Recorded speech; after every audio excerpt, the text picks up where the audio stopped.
Okay, how is the visibility in the back? You're wrong? Clear enough? Okay.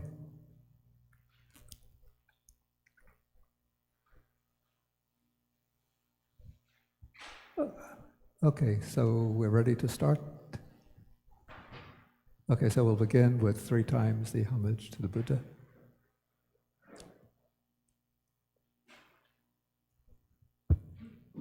Namo tassa bhagavato arahato samma sambuddhassa. Namo tassa bhagavato arahato samma sambuddhassa. Namo tassa bhagavato arahato samma sambuddhassa. Okay, good morning, everybody. And we're continuing now with our reading of the Anguttara Nikaya, the Book of Threes. And now we come to a new chapter, a new section, the third set of 50. And we now come to a group of, there are 3 or 4 suttas in this group that we come across it sets up a particular template, as we'll see. What I mean by a template is a particular structure or pattern that can be filled in with different items. And this is the template of what I call, or what actually the suttas call,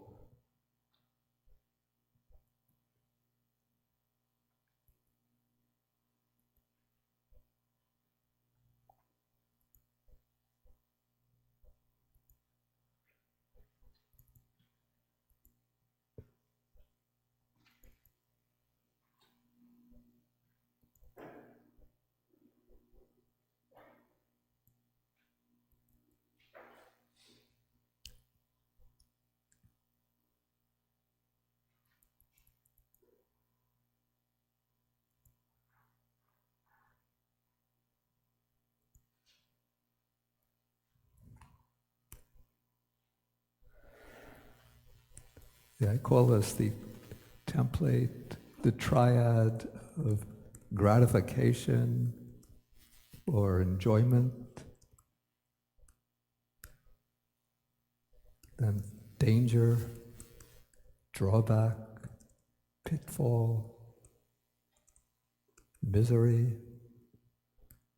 and the third is escape, or we could call it release.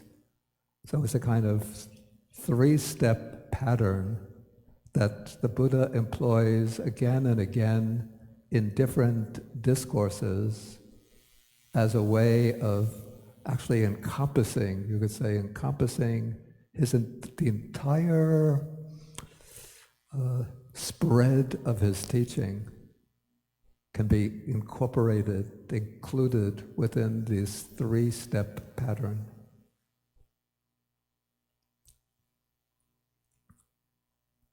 And so we find the same group of suttas several times in the Samyutta Nikaya.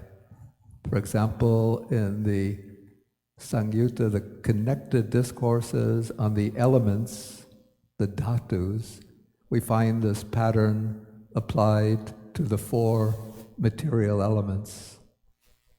In the connected discourses on the 5 aggregates, we find the pattern in the same group of suttas applied to the 5 aggregates.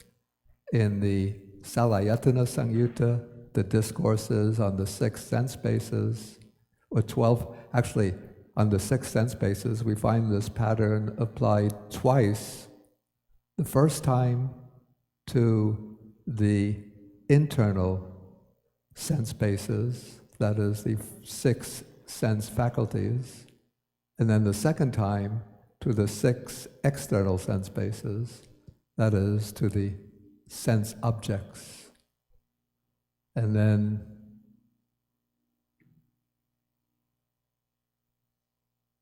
we also find it applied to the indriyas, to the faculties.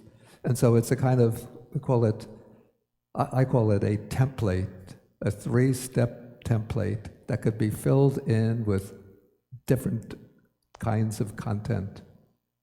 And what's important is not so much the content itself, but these 3 steps which unfold in a sequence and sort of highlight or underscore the development or the unfolding of the progression through the Buddha's teaching. And this 3-step pattern, or threefold pattern, we could say is on the one hand, it's an alternative scheme to that of the Four Noble Truths. And even we could say ideally it has equal importance to that of the Four Noble Truths, though it's not presented so often in common expositions of Buddhism. So I say on the one hand, it can be seen as an alternative to the structure of the Four Noble Truths. On the other hand, it can be seen as just another way of formulating the Four Noble Truths. And in fact, the commentaries correlate the Four Noble Truths with this 3-step pattern.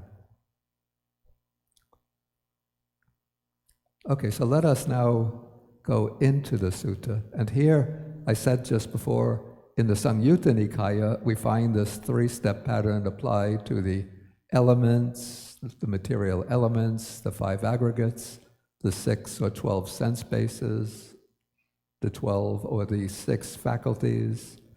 But here, in this sutta, it's applied to the world in its entirety. Because what is the world from the standpoint of the Buddha's teaching? The world, it's not simply the planet Earth or the solar system that revolves around the sun, the Milky Way galaxy, or the totality of galaxies throughout all of space. But in the Aryan discipline, Aryasa Vinaya, it is the 5 aggregates or the 12 sense bases that are called the world. Okay, so now the Buddha is speaking about the process of contemplation, investigation that he went through. He says before his enlightenment, while he was still in the stage of a bodhisattva, not yet fully enlightened. This is after his great renunciation, when he's on the quest for enlightenment. Not the earlier bodhisattva stages under Dipankara Buddha and so on, or in the Tusita heaven, but after he has left the home life, and now he's seeking enlightenment, but not yet enlightened. So now he engages in this process of reflection. So the sutta is stated very, very simply, very concisely. So the questions come to his mind: what is the gratification in the world? And the Pali word that's translated gratification is asada, which the original meaning is a delicious taste, a sweet taste.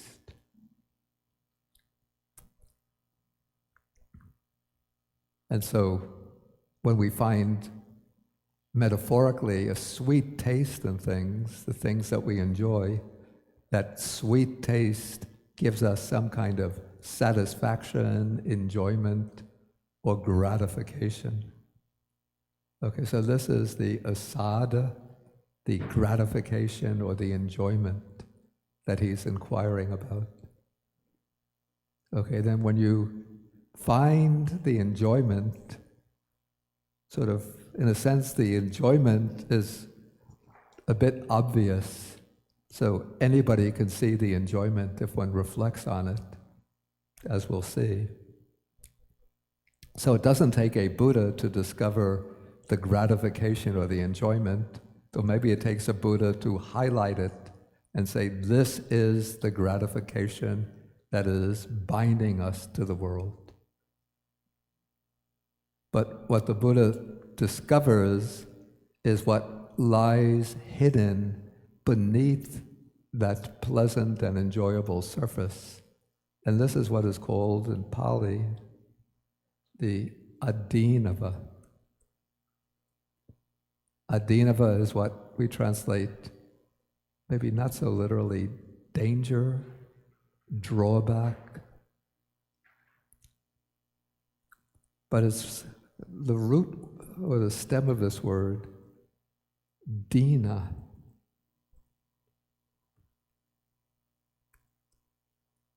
Has the sense of maybe dejection or misery. And so adinava is that which causes misery, which brings about misery.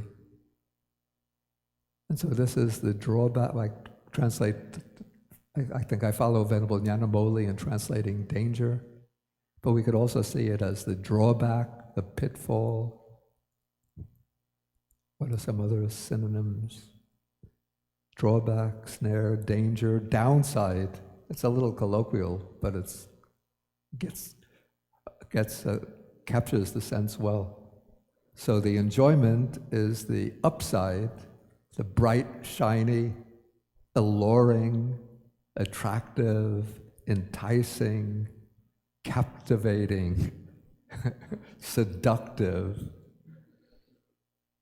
surface appearance of things. And then when one penetrates, looks deeper, instead of just basing one's judgments on the surface appearance, the superficial appearance, but one probes deeply, questioning, is this enjoyment really so enjoyable? Are these enjoyable things, is the gratification that they give really worth attaching to? And so when one undertakes that investigation brings to light the adinava, the downside.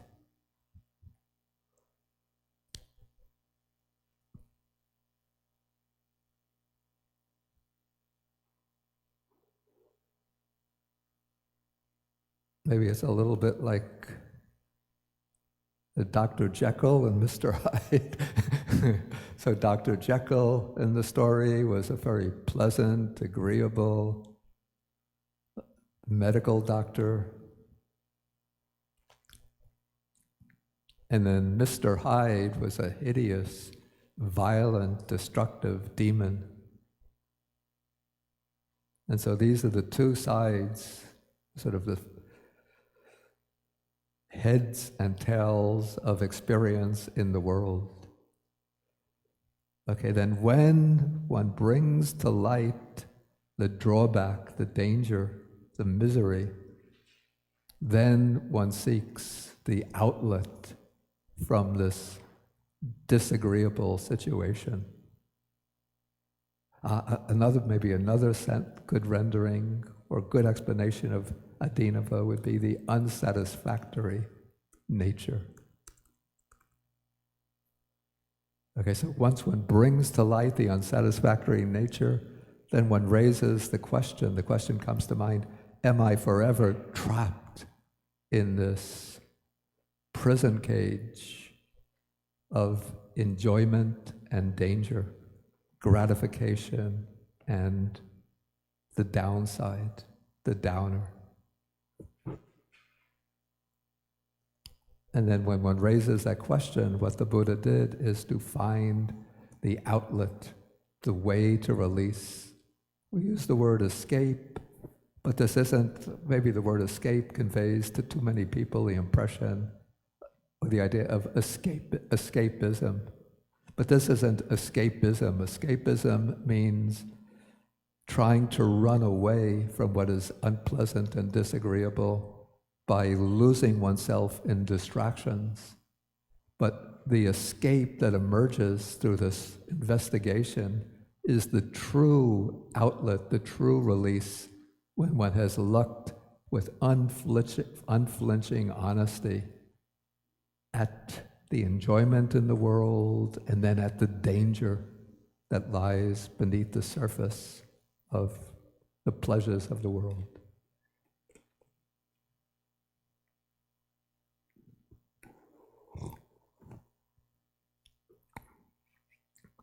And so this is like, okay, to use the simile of we find in the Lotus Sutra of a house which is burning, consumed by flames. Well, maybe this doesn't work so well with a house in which people live, but let's say it's a building like a movie theater, and if the movie theater catches fire, then you look for the exit doors, and then you run and try to get out the exit doors. And so if you're trying to escape from a burning house, it doesn't mean that you're a victim of escapism, but you're taking the realistic, sensible, prudent, wise choice. Okay, so now the Buddha continues. And it's very short, but very profound. So he says, as he's investigating and reflecting, he says, then it occurred to me, the pleasure and joy that arise in dependence on the world, this is the gratification or the enjoyment in the world. So fill in the world with anything in the five aggregates, with bodily form, with feelings, perceptions, mental, volitional activities, consciousness, or any of the sense objects, visible forms, sounds, odors, tastes, touch sensations, mental objects. All of these things, at least many of them, give pleasure and joy, or serve as the basis for pleasure and joy. And so we have two words here which are actually joined together.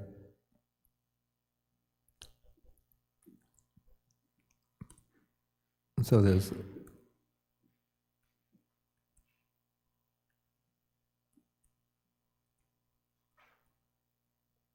sukha and somanassa. And so the way the commentaries explain the difference between them, that sukha is physical pleasure, bodily pleasure, and somanassa, the pleasure that arises through the five physical senses. And somanassa is the pleasure or the enjoyment that arises in the mind through internal processes, internal mental processes.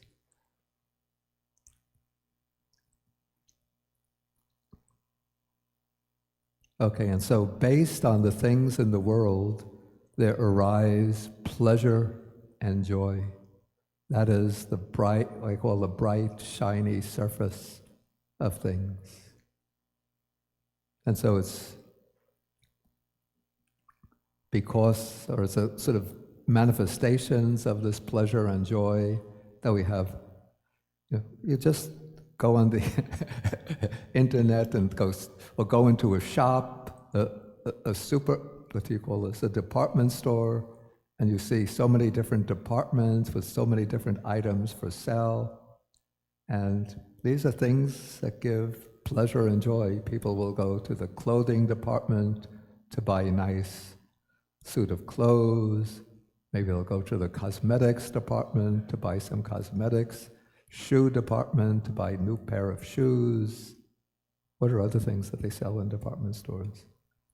I haven't been. Lunch. Well,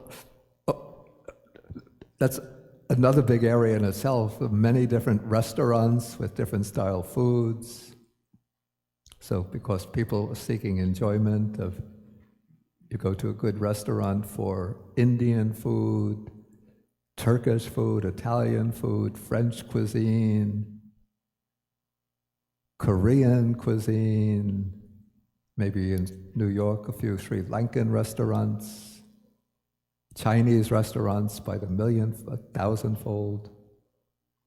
So again, that's, of course, people need food in order to survive, but we are always seeking different varieties of taste for the gratification, for the enjoyment. Then music, different styles of music, whether classical, Baroque, modern, rock, heavy metal, what are some of the rap, I don't know the latest styles. What is that? Yeah, okay, so now there's like this new style like Taylor Swift, Justin Bieber. I know the names. Madonna, is she still current or she's still going? Well, even, I mean, the Rolling Stones are just in Chicago. In Madison Square Garden. Last week. Wow, I missed it. I missed them. Do you know, this is a side, the person who used to be the manager for the Rolling Stones, his name is Sam Cutler, is a Buddhist. Yeah. I think back in maybe the 1980s. Yeah, and I had met him actually the year 2000 in Oxford in England. His wife at that time her name was Sally Cutler, and she was doing a doctorate in Buddhist studies at University of Oxford, and she was like working as the office manager for the Polytech Society. And I guess maybe through her influence he became a Buddhist, or maybe he was already a Buddhist. I don't know the background.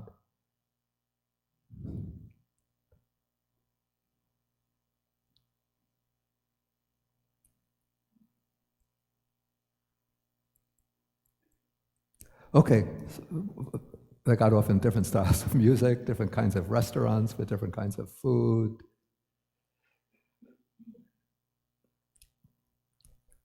Of course, there was the different kinds of perfumes for fragrance, perfumes, colognes. What are the other kinds of cosmetics?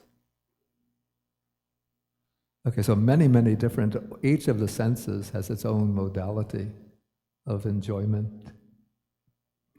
Okay, so when one looks through each of the sense modalities, one finds each is capable of giving pleasure and joy, and that is the gratification in the world.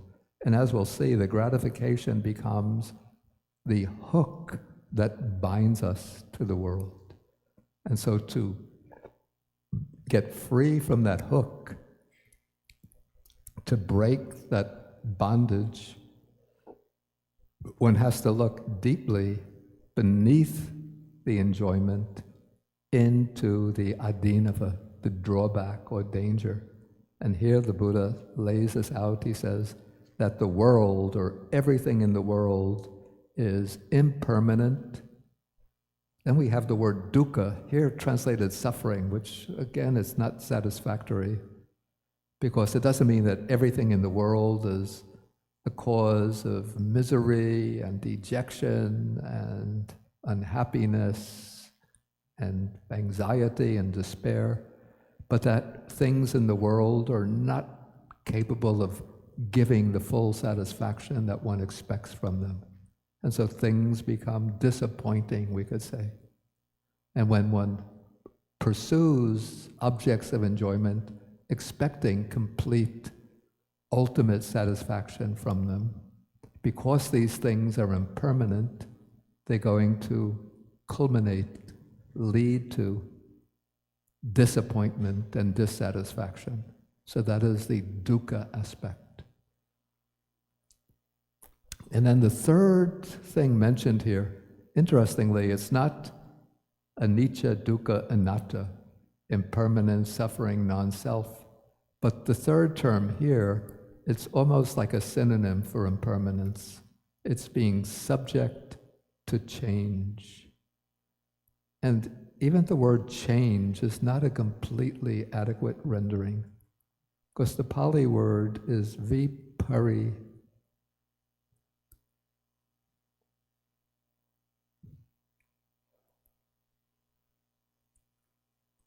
Viparinama Dhamma.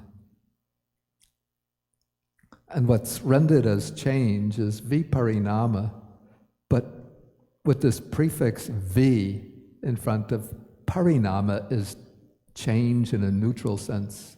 But viparinama is what one might render as deteriorative change, the change of deterioration, or maybe simply deterioration.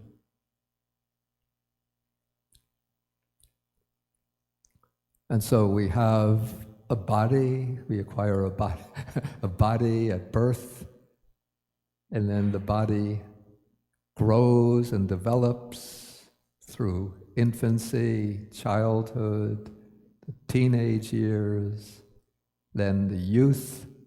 And so one is at one's peak, at least in terms of physical strength and ability, let's say between the ages of 18 and 25.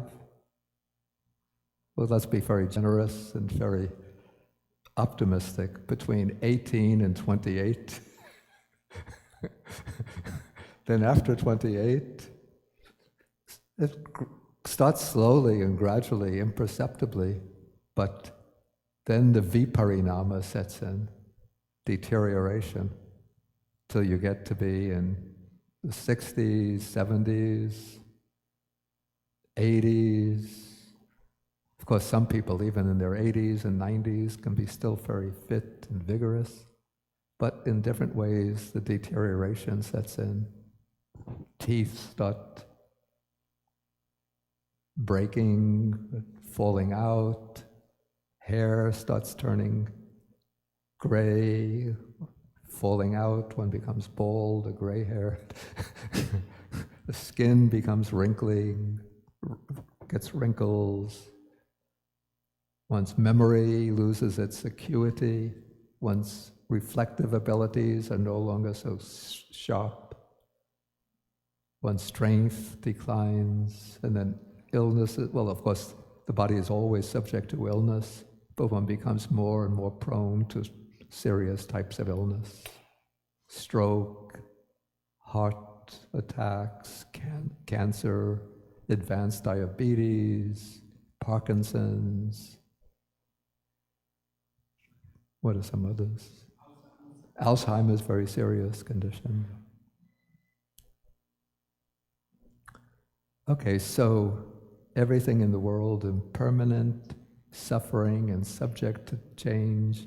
This is the danger, drawback in the world. Okay, then we come to the seeking the escape. So this is why actually the Bodhisattva set out on this course of investigation, to find the way out from this danger in the world. And he finds that the escape is the removal and abandoning of desire and lust for the world.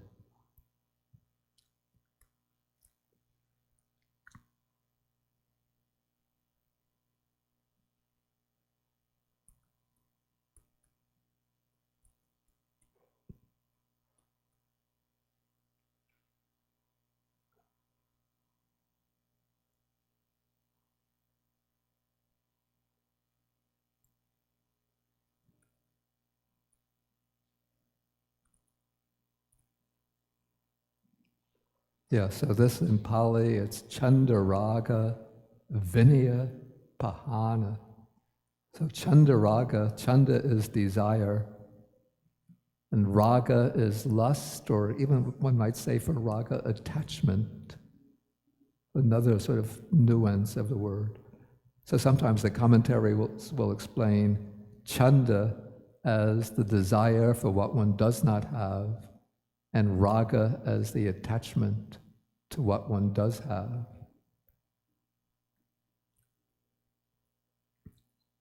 And so these are the things that, or the mental qualities that bind us to the enjoyable objects of the world. And then we have the process of liberation. There are two aspects to it. Vinaya is removal, and there are different stages of renewal. And Pahana is the abandoning or giving up or renunciation. So Vinaya, we could say, is restraining, controlling, disciplining the desire and lust. sort of curbing it and preventing it from proliferating and expanding and becoming stronger and more unruly, keeping it under control. And so if some of you are familiar with Buddhist literature, you know this word Vinaya from another context. It's the Buddhist monastic discipline. So the rules of discipline are the Vinaya for controlling the expression or manifestation of defilements in bodily and verbal action. But this is not Vinaya in the sense of monastic discipline, but Vinaya as the mental discipline of restraining, controlling, subduing, that's a good word, subduing desire and lust. Then Pahana is the abandoning. And the commentaries mention different kinds of abandoning, but the ultimate one that they speak of is called, I'll use a big Pali word, but the meaning is simple. Samucheda Pahana. Samucheda, it's sort of the stem of it is the word cheda, which means cutting. So samucheda is cutting off entirely cutting off, completely cutting off. Or we could say eradication, cutting off at the root.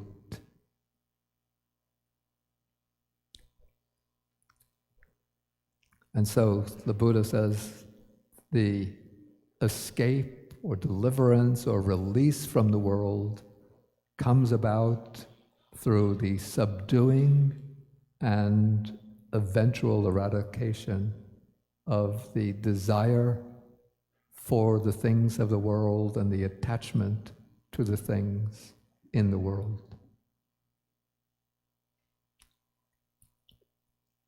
And then the commentaries correlate these three steps with the Four Noble Truths.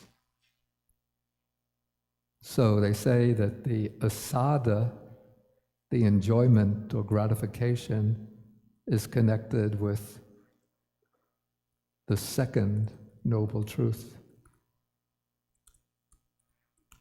of craving.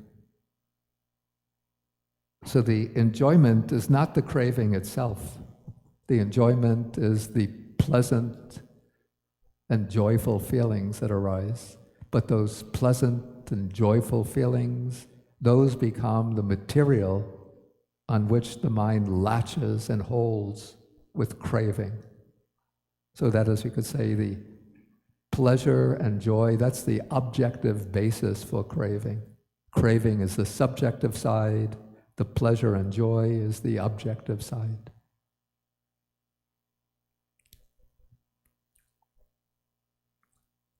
Then the danger is which of the Four Noble Truths?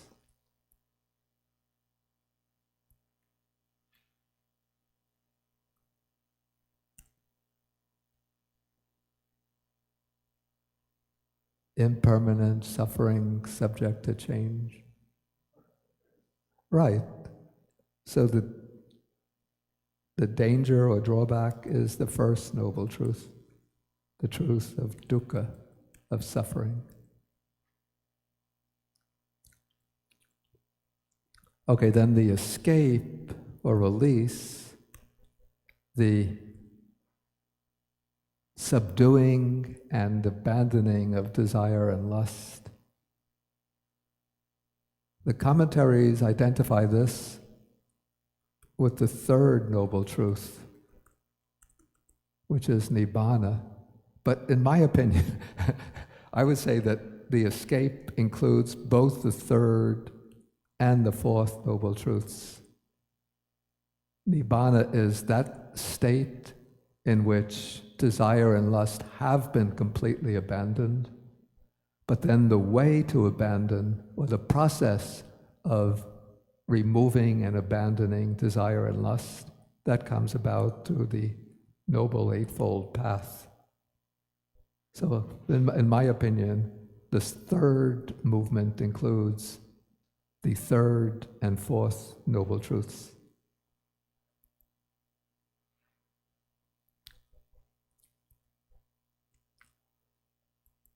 Okay, now here the Buddha puts in an interesting passage. And if you know the Dhammacakkappavattana Sutta, that's the discourse on setting in motion the wheel of Dharma, the Buddha's first official formal discourse, that discourse also ends with this passage.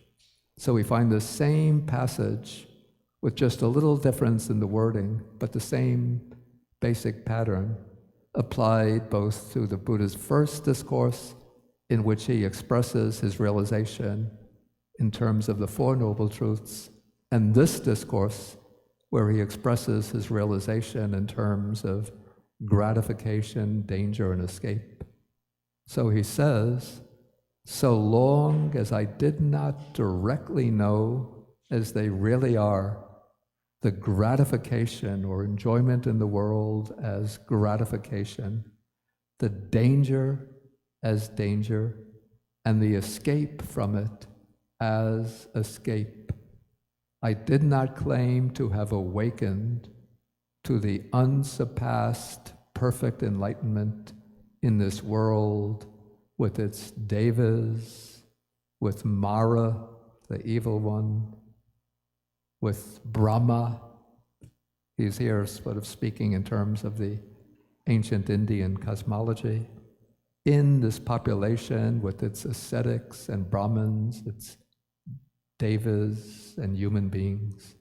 But when I directly knew all of this as it really is, so knowing gratification or enjoyment as enjoyment, danger as danger, escape as escape, then I claimed to have awakened to the unsurpassed perfect enlightenment. And then the knowledge and vision arose in me, unshakable is my liberation of mind, this is my last birth, now there is no more renewed existence.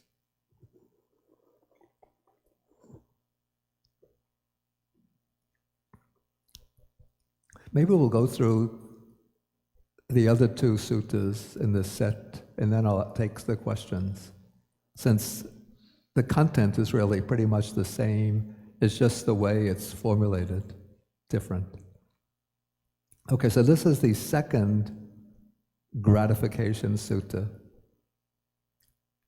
So here the Buddha says, I set out seeking the gratification in the world. Whatever gratification there is in the world, that I found, that I discovered. I have clearly seen with wisdom just how far the gratification in the world extends. So the Buddha has now sort of, with his wisdom, he has seen the full range of this gratification. Whatever gratification or enjoyment there is, all of that is sort of rooted in the pleasure and joy that arise based on things in the world. Then he says, I set out seeking the danger in the world. Whatever danger there is, that I found, and I have clearly seen with wisdom how far the danger in the world extends. So we could take maybe all of the kinds of dangers that we encounter in the world. It can be the kinds of lethal, debilitating illnesses that I mentioned just a short while ago, can be earthquakes, pollution, tsunamis, what are some other? Cyclones, tornadoes, hurricanes, basically the same thing. Forest fires, wildfires. So all these different kinds of disasters and dangers, they're all in a way emblems of the impermanent nature of things in the world, that things in the world are subject to deterioration and thereby bring suffering. And then I set out seeking the escape from the world, whatever escape there is. That I found, and I've clearly seen with wisdom, just how far the escape from the world extends. And again, he says, so long as I did not directly know all this as it really is, I did not claim to have awakened to the supreme enlightenment. But when I realize this, then I claim to have awakened to the supreme perfect enlightenment. And you can see here, actually, in this sutta, the previous one, the Buddha is actually identifying the content of his enlightenment to the discovery of these truths, of these principles. Okay, the third one, now it's expressed in terms of beings. So he says, if there were no gratification in the world, beings would not become, I think I used too much of a Latinate word here, enamored of it. Let's use more ordinary English. Beings would not fall in love with the world. But because there is gratification in the world, beings fall in love with the world. They become attached to the world, become bound up with the world. And so the reason for this attachment to the things of the world and being bound to things in the world is the gratification, the enjoyment. But then the second step, if there were no danger in the world, no drawback, no pitfalls and misery and types of suffering, no impermanence, beings would not become disenchanted. So this is a very important term in the Buddhist teaching, disenchantment. It means, the Pali word actually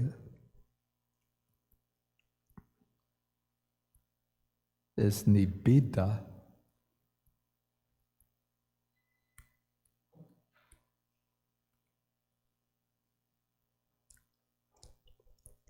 which comes from the root vid, which means to know, to find. It takes on the meaning to know or to find.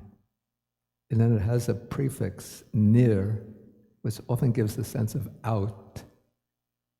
And what happens in Pali when there's a meeting of an R and a V, then it turns into a double B. So we get this word nibbida,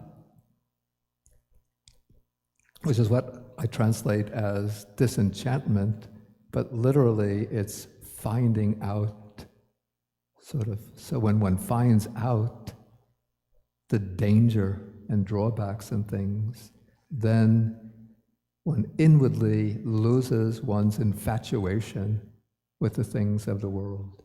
One loses that attachment to the things. One is no longer sort of bogged down in those things, but one is now starting to turn away and seek the path to liberation. And so it's through discovering the danger, the insight, direct insight into the impermanence of things in the world, their unsatisfactory nature, that this disenchantment sets in. And the disenchantment becomes intensified as the insight into impermanence reaches deeper and clearer and subtler levels. So it's not just intellectually reflecting on impermanence, though that's a starting point. But when one undertakes the practice of vipassana meditation, insight meditation, and starts attending mindfully to what is occurring at each moment of experience, one sees that at each moment of experience, there is a physical component and the mental component, and sort of bound together, conditioning each other. And at each moment, these two components are falling away. So each experience is just momentary, arising, standing for a moment, falling away. So that becomes a clearer perception of the impermanence at the momentary level. And then as the concentration becomes stronger and the insight becomes sharper, then even the perception of arising and falling away gives way to the mind just focuses on the aspect of falling away and vanishing, falling away and vanishing. And so one sees moment after moment that each experience is just falls away and vanishes, falls away and vanishes. And so it's everything in the world, so one is experiencing the whole body, all of the mental experience, just at each moment, a fragment of a moment, fraction of a moment, breaking up and vanishing, dissolving and vanishing. And then that leads into this deep disenchantment with all of the five aggregates. Okay, so then if there were no danger in the world, beings would not become disenchanted with it, but because there is danger, beings become disenchanted. If there were no escape from the world, no possibility of restraining and abandoning desire and attachment, no path, no path that enables one to restrain and abandon desire and attachment, beings would not escape from the world. But because there is this path, this will be the Noble Eightfold Path, particularly now in the higher stages of right concentration, right mindfulness, right concentration, and the right view of insight. When we have these factors working together, then there comes gradually the wearing away and eradication of desire and attachment, culminating in the full liberation from the world, nibbana.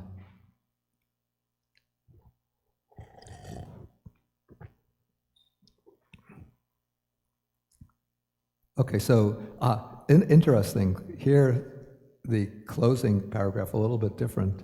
So long as beings have not directly known as they really are, the gratification as gratification, the danger as danger, the escape from it as the escape, they have not escaped from this world with its deities, Mara and Brahma, and so on. But when beings have directly known the gratification as such, the danger as such, the escape as such, then they escape from this world with its devas and so on. They become detached from it, released from it, and dwell with a mind rid of barriers.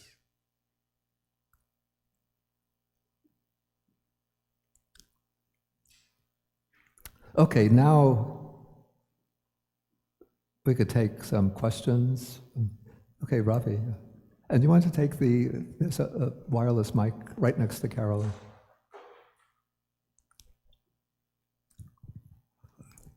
Thank you, Bhante. Bhante, in some Dhamma sermons, I have heard about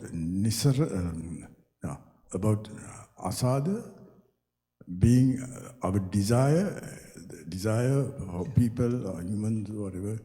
We are always seeking pleasure. Yeah. And then as adinava, as this is never sufficient.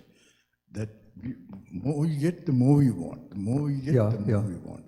And also nisarana as not clinging, because that is the way of not clinging, not trying to achieve, Not clinging. Not clinging, that is probably the path to enlightenment. Now, it makes some sense to me. Because by nature we know we always want. We are always looking for pleasure, not for pain. And in nature, it's however much you get. Then, is this the same as what they are referring to in that Asada, The terms are the same. The terms are the it's coming same. from this, is it? Yeah, the words, the three words are the same. Okay. It's just the explanation is a little bit different. You said that you said the Adinava is never being satisfied. Is that it? Right, right. Yeah. In fact, you could say that that's another aspect of it. Yeah. Because I think you mentioned in the last thing you wrote, you said something about not, the last English thing that you gave implied that, I thought. Not being, ever being satisfied with whatever, however much you may get, you are satisfied. That's an aspect definitely of the Adinava, So the drawback. essentially the same thing as this one, then, right? Yeah. Thank you, Bhante. Yeah. Okay, Simon, I see.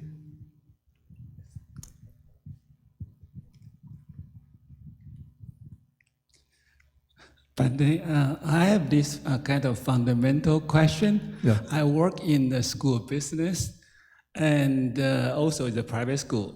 So in the school of business, A school of business. So they always say that we need to consume more. Yeah. We need to buy more to sustain the business. So the gratification is the part of the fundamental value of the business. Yeah. So if there's no gratification, there's no business going on. So this is one question I always feel puzzled. The other question is also fundamental, is that since this is the private school, and they always are saying that life is good. Yeah. So they emphasize a lot on the good side of life. Yeah. So as a Buddhist, I find these two concepts very difficult for me. How do I sustain the business? We have to kick those Buddhas out. They're troublemakers. What do they call them? Wet blankets?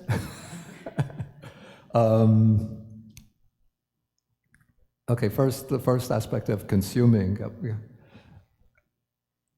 I'd say that there's a healthy way to run a business based on consumption. So one can't apply the Buddha's model of renunciation and liberation in all of its aspects to life in the world. So, in fact, when the Buddha is speaking to businessmen, he said, like Anathapindika and so on, he gives them advice for how you can operate your business successfully. You have to be able to turn over a profit and then take a certain percentage and reinvest it in your business in order to grow the business. So in worldly terms, I would say that it's important for a business to remain financially sound and stable, and let us say to promote the consumption of useful things. Also, I think that's necessary. We can't expect everybody living in society to, in fact, it's not even true of monastics, to be satisfied with just the clothes on their back and maybe an extra one change of clothes and a little hut and enough food to sustain them from one day to the next. But one needs things also to live comfortably and enjoyably in the world. So let's say that there's a certain kind of healthy and necessary consumption. What I would say is applying this principle to life in the business world. What has to be curbed is the promotion of items that are harmful to people's physical bodies and to the environment, and the idea that the business has to grow at all costs, driving out competitors and making the growth as an all overarching end in itself. That's looking at this from a practical angle. Okay, so that's the first point. And the second point about the private, why should a private school teach life is good? Why should that be characteristic of a private school rather than a public school? Because private school, this is mostly a Jewish school. Yeah. So from in the say commencement or in the matriculation, we always have this priest or a rabbi coming to give us talk. Yeah, if and it's the a first Jewish sentence is always, life is good. Well, I think, again, one has to look at this from different perspectives. From the perspective of ordinary people, one has to encourage people with the idea that life is good, especially students graduating. Life has many possibilities for achievement, fulfillment, satisfaction.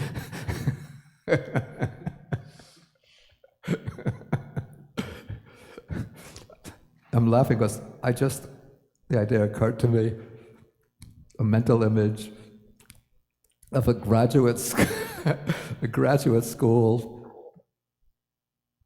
a graduation ceremony for a school of Buddhist monastics.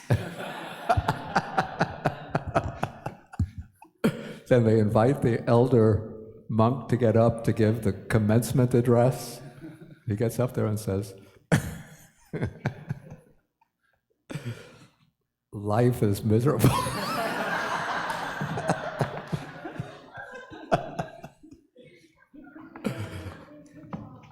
You might be graduating now, you young monastics, 20, 21, 22 years old.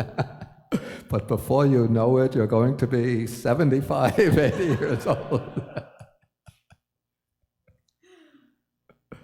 Yeah, so let's say that there are different perspectives that are relevant to different contexts.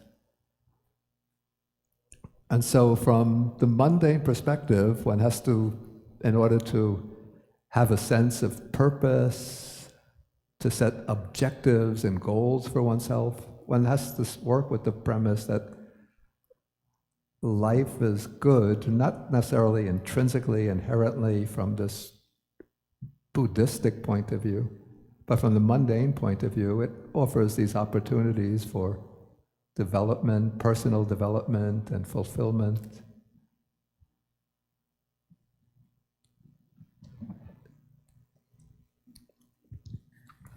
Actually, segueing on this point, I always thought when Buddha says he had, when we're talking about gratification. Talking about? Gratification. Yeah. Like, at least in the Buddhist community, there is kind of a negative feeling towards gratification. It's almost like you have to suppress all these desires and urges, while Buddha himself is saying he has experienced all these gratifications. Isn't there like actually a point of us as human beings, especially lay people, accepting this fact instead of feeling ashamed or something defiled about? Yeah, definitely. Yeah, and this is, again, I have to say that the scheme of the three things that's laid out from the Buddha's standpoint of, let's say, the standpoint of world renunciation, from that standpoint, to set out the template, which is sort of directing those disciples who are so disposed towards liberation. But the Buddha doesn't instruct, like all of his followers, I say, to give up pursuit of enjoyment in the world and just dwell on the danger and seek immediate liberation. But he explains the ways in which householders can live happily in the world. For husbands and wives, how they should get along with each other and live in a happy marital relationship, how parents should bring up their children should look after the parents, how, as I mentioned before, how a businessman should go operate his business to succeed, and so forth. Yeah, no, actually, I was taking heart in this sutta because if all these enjoyments were good for Buddha, why shouldn't I try them? Why shouldn't I be so afraid of some of these things? Buddha himself is saying he saw all these gratifications and then only he overcame them. It's almost like you are thirsty and you are trying to remove the thirst by not drinking. There is, I think, a happy balance. I think that's what you were probably alluding to too. Okay, but let me take the metaphor of drinking. Let's take drinking using alcoholic drinks. Rather, I was thinking about thirst and regular. Yeah, I know what you were thinking of. But it doesn't mean that I should, in order to overcome the attraction of alcoholic drinks, that I have to plunge myself into the enjoyment of alcoholic drinks in order to become disenchanted with them. No, actually, even the drinking point, Bhante, I don't want to belabor this. Yeah. I mean, when I was in grad school, and I used to drink and throw up and all that. But after I started meditation for about 8-9 years, I was completely out of completely out of alcohol. Yeah.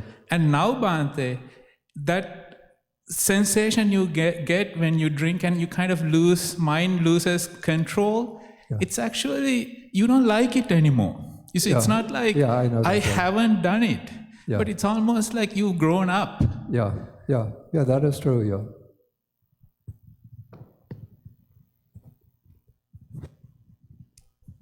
Bhante, even as you were growing up, I used to feel that the Buddha has very high principles and morality. Yeah. We tend to feel, even when you see the monks and other people, we sometimes expect them to be a Buddha.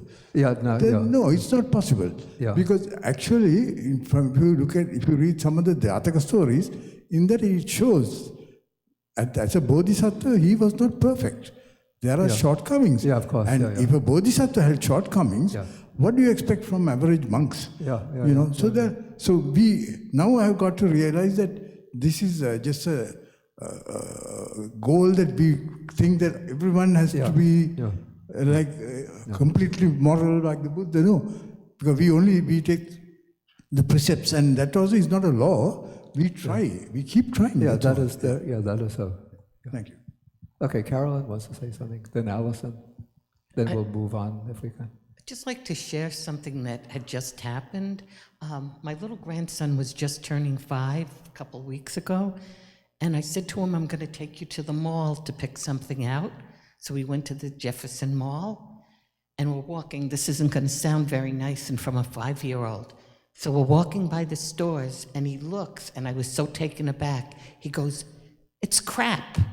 And I was so surprised at the word. He pointed the next door, "It's crap." Wow. And I didn't even know he knew a word like that. And he goes, "There's more crap. There's more crap." And I said, He goes, "Grandma, take me out of here. This place has nothing but crap." And I was like, so shocked, but I thought maybe even at 5 years old, we recognize there was everything there. I say, "You pick what you want." He This goes, is a mall. In the mall. He said, "It's all crap." I said, "That's not a very nice word." I said, "It would be better to say garbage." And he goes, "It's beyond garbage. Wow. It's crap." Where did he learn this? I don't know. And I was like stunned. I didn't even tell his mother. And we came out with nothing. He goes, "Take me back. Take me out of here. Take me to the car." Wow. It's all crap. And I thought maybe at 5 we have some wisdom that gets lost along the way. Like I was startled by the word. But he was right. It was all crap.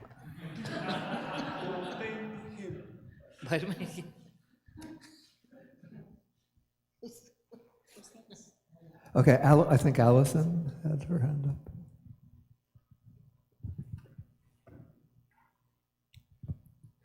Bhante, I have a question. It's directly related to when you're talking about in our mundane world, we have to set goals and stuff like that. And see, you were saying that, so when we drink, when we thirst, rather than trying to stop not drinking, maybe we should experience the drinking. So I want to ask you a question regarding to the sutra we just read.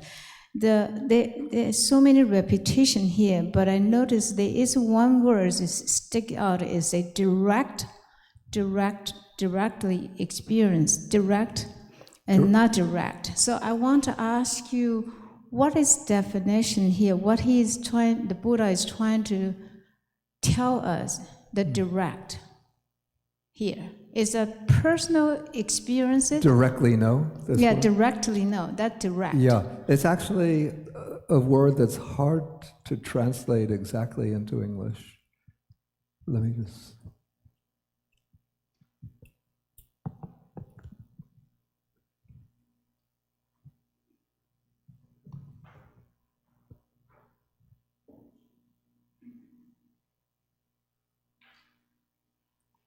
Yeah, actually, this uses the past tense form. Let me give the present.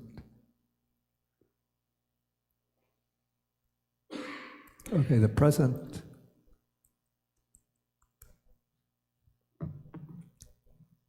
form is abhijanati.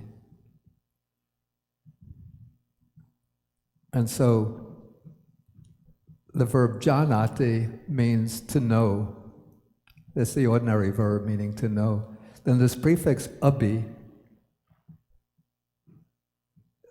when it's attached to a word, usually gives a sense of sort of something higher than the ordinary level. Like we have this with abhidhamma, in fact. Like they explained that Dhamma is the ordinary teaching and abhidhamma is an elevated teaching, a higher teaching. So here, abhijanati is to know in a higher or superior way. And so the way it's difficult to translate that would sound awkward to say, so far as I did not know in a higher way as they really are the gratification. So I use the word directly. I think Venerable Nyanamoli also used this, directly, to show that this is a direct knowledge, not just a purely conceptual knowledge. So an experiential knowledge. The knowledge, or the knowledge that comes through a higher insight, rather than just a purely conceptual knowledge. So can I ask that, based on what you said, higher insight, is that only from meditation or from what you just described, moment to moment of observing, seeing the rising and falling? If you want to see moment to moment the rising and falling, that phenomena, are we only seeing through the meditation, or are we seeing from the real world every day, every moment, every second of our life? In relation to this, the word that's used, or the expression that's used in the sutta? Yes. The sutta doesn't really spell out in any kind of detail, it doesn't specify exactly what is meant. It just uses that suggestive word, abhijanati. So long as I did not abhijanati, gratification, danger, and escape. But I think it doesn't imply anything so specific as seeing the moment by moment passing away of phenomena. But it does mean, in fact, since the Buddha says, so long as I did not directly know that, I didn't claim to have attained the supreme enlightenment. So this implies that this is part of the knowledge that the Buddha attained with his enlightenment. Thank you. Okay, let us see if we could squeeze in a few other suttas today. There are some that are going to be rather simple.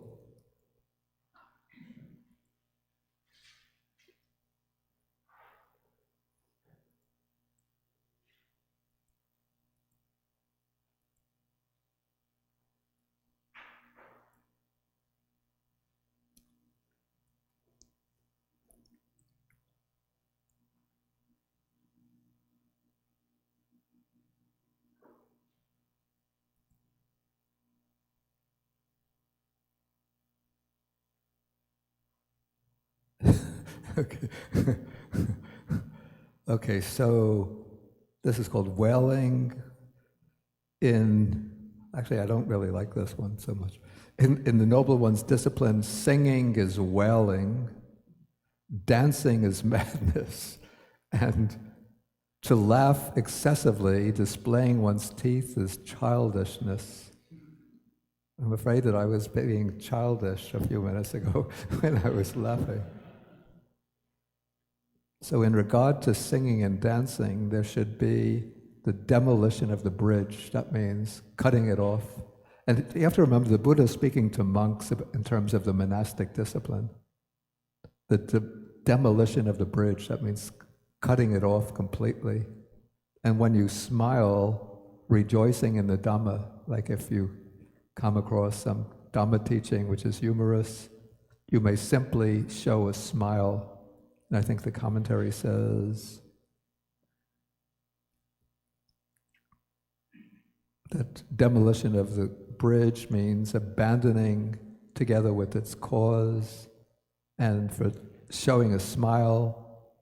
When there's a reason to smile, it is proper to smile merely by showing the tips of your teeth to show that you are pleased.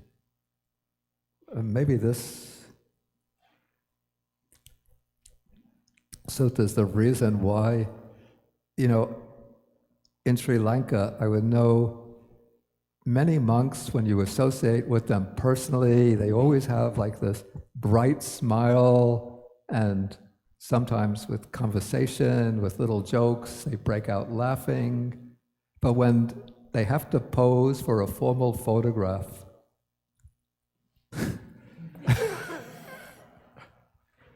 you've probably seen this in Burma also.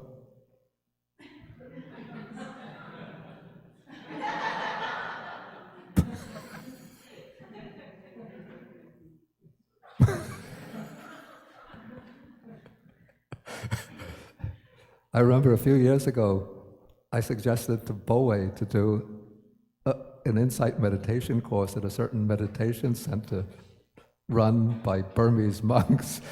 And she went to the website where they have photographs of the monks. And she said, I looked at the website, I saw their pictures, I'm afraid to go there. Because they always look.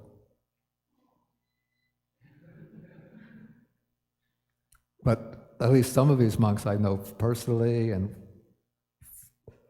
very humorous, like Ajahn Chah. I didn't know Ajahn Chah personally, but you see his formal monastic photographs. But you see the photographs people take of him when he's giving talks or in conversation with others, always sort of smiling and laughing.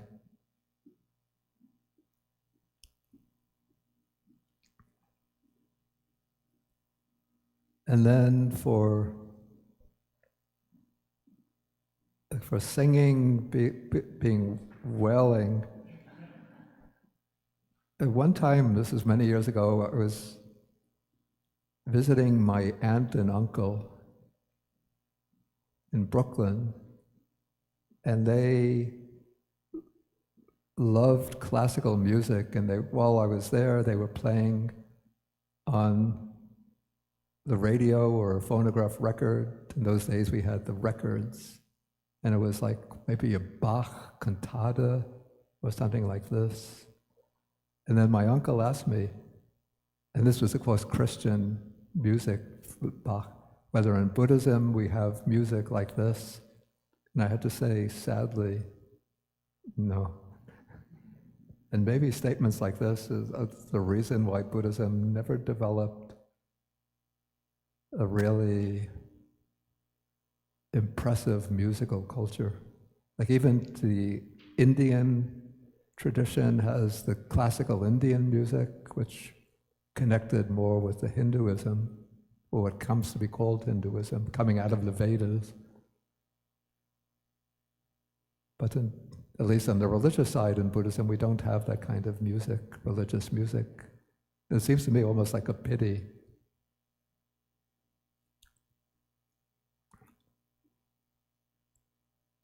But in recent years, there have been some Buddhist musicians who have maybe not creating music to the level of Bach and Mozart and Handel, but trying to develop at least a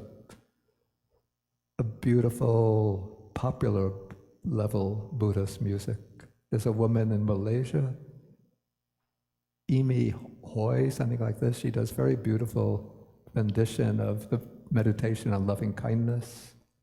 And she did one of the Jayamangala Gathas. Okay, just continue with some of these short suttas. So 3 things that give no satiation, no satisfaction by indulging in them. What are the 3? No satiation by indulging in sleep, by indulging in liquor and wine, and by indulging in sexual intercourse. Of course, the Buddha is speaking as a celibate monastic here. Okay, now this is what I think maybe we have to stop now. And so we'll pick up with this one next week. Any questions or comments on anything that has been discussed so far this morning?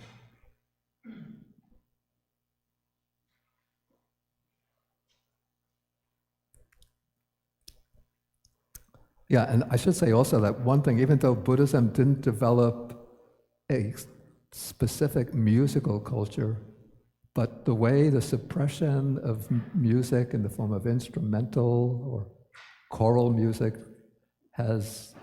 what has resulted in is the development of beautiful styles of chanting, monastic chanting, in certain circles at least. Yeah, you could take the microphone.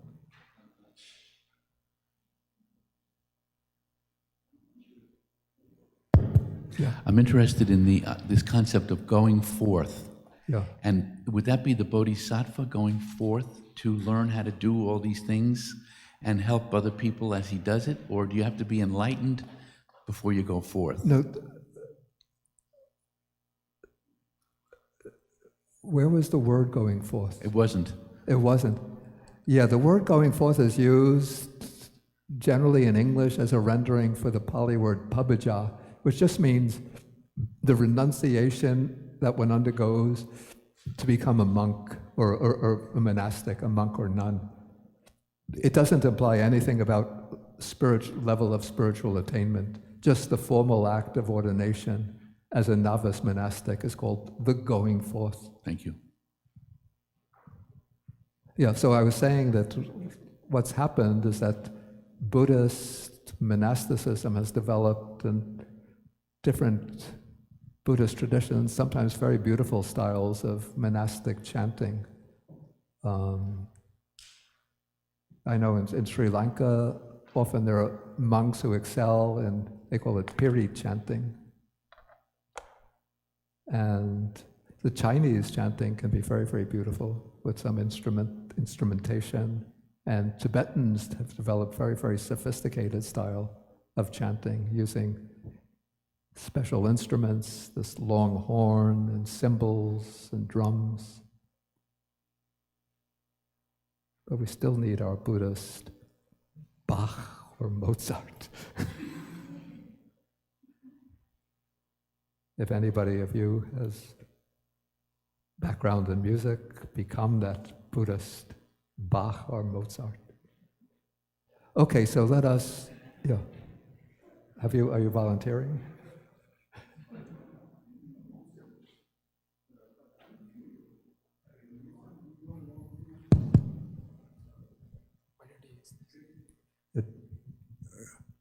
To please our senses and be addicted to our sensual desires. Yeah. And that is the reason I think that they said don't enjoy music or other things. When we take 8 precepts, one says Nachakita Vadita. But I think it's only that you get a discipline not to go into, become a slave to your... that's how I see it. I may be wrong.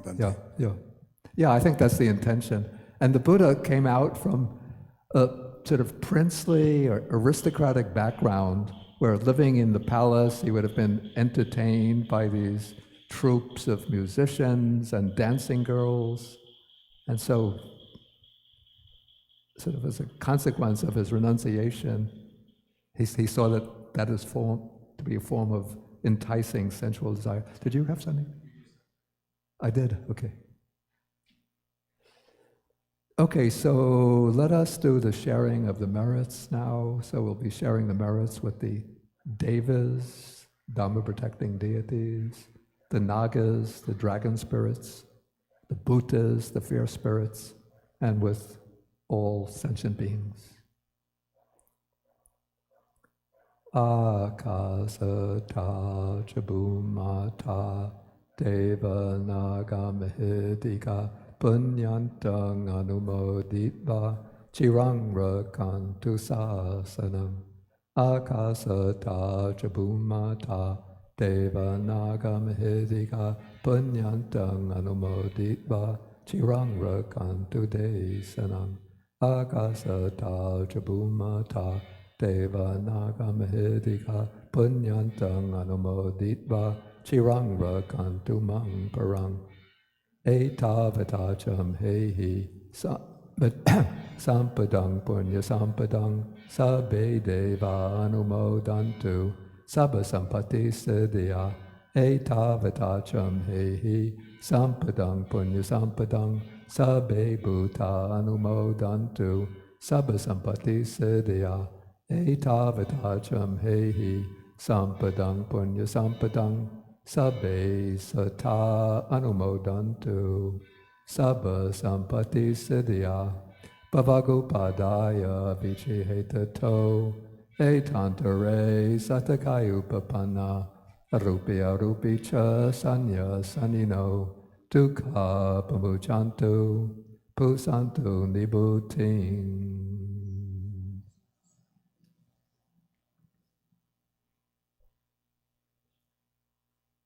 Okay, so we could stand and do the three. And then we'll come back at, let's say, 12:15 for any questions or further discussion.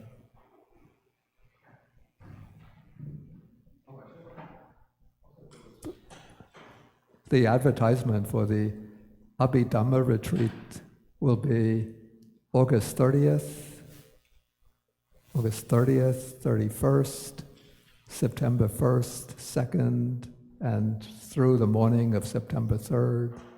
So if you haven't registered, this will be the almost unique chance to learn in detail the teaching of dependent origination from the two perspectives.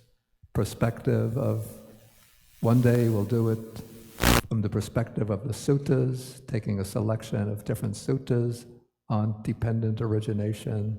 Then the next 2.5 days from the perspective of the Abhidhamma, very technical and detailed perspective. So I think you can register through the BAO's website, or can they register in person by going to the office? Kairi is there in the back? Oh.